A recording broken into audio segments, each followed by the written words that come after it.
Povieme si pár slov o farbách kúpacích kadí. Ako si vybrať? Také základné pravidlo by som začal, že ani príliš svetlú, ani príliš tmavú. Svetlé kade ako biele, toto nie je biela, to je sivá kaďa. Biela kaďa je veľmi pekná. V kombinácii s tými antikórovými prvkami, s tými tryskami, biela je veľmi pekná, ale keď napustíte čistú vodu, na druhý, na tretí deň, keď je tam už kalná voda, už vidíme znečistenie tej vody a už to nie je, už je to také, no, ani sa vám do tej vody pomaly nechce. Pravý opak je tu na táto čierna, že to je antracitová sivá, nie je to čierne.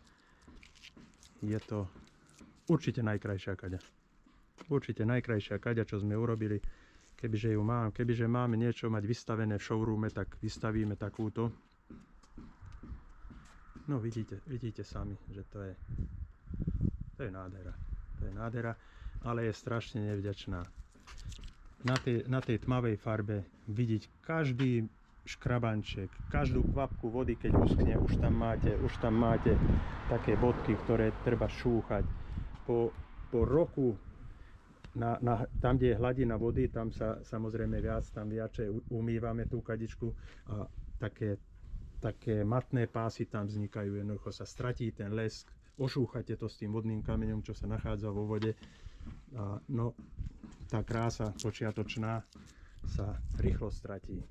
Takže absolútne nedoporučujem. Tohto roku sme vyrobili 3 takéto kade, ale nikomu to nedoporučujem. Tu vidíme, jedenkrát na tom bol dekel, teraz sme ho dali dole a už tu mám škrabančeky, ktoré budem musieť pred vývozom prelešťovať. Nevďačná farba, krásna, veľmi krásna, ale nevďačná farba. Tu vidíme, toto vám potrebujem ukázať. Toto bude farba tohto roku určite. Zákazník si len tak námatkovo vybral zo vzorkovníka, no ale podarilo sa mu to. Nádherná.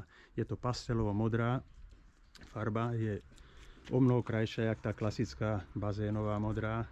Tá je taká kriklavá, táto je taká príjemná na pohľad. A tu nás s tým červeným smrekom prírodným, nenatreným. No, neskutočné. Toto určite zaradíme do výroby, toto sa bude predávať, to bez pochyby. Krása. A tu máme našu pieskovú. Týchto sme predali už vyše 200 kusov, takže tu nie je čo špekulovať. Tieto kade sú vhodné do lesa, na chalupu, jednoducho to nie sú také kriklavé. Vlastne toto bola prvá kaďa, čo sme vyrobili, takúto pieskovú. My sme prešli z drevených kadí na plastové, tak toto bola taká snaha, aby to vyzeralo ako smrek. No ale táto farba sa osvedčila veľmi. Je to vďačné, tiež tam nevidieť tú mútnu vodu po pár dňoch.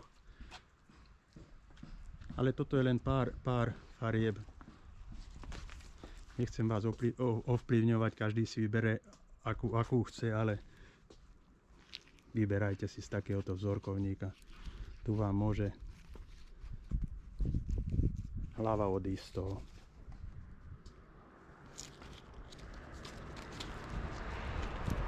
Takže asi toľko. Tmavosivú určite nie, bielu nie a už potom medzi tým tieto pastelové farby sú krásne všetky. No ale toto je dielo. Toto je dielo.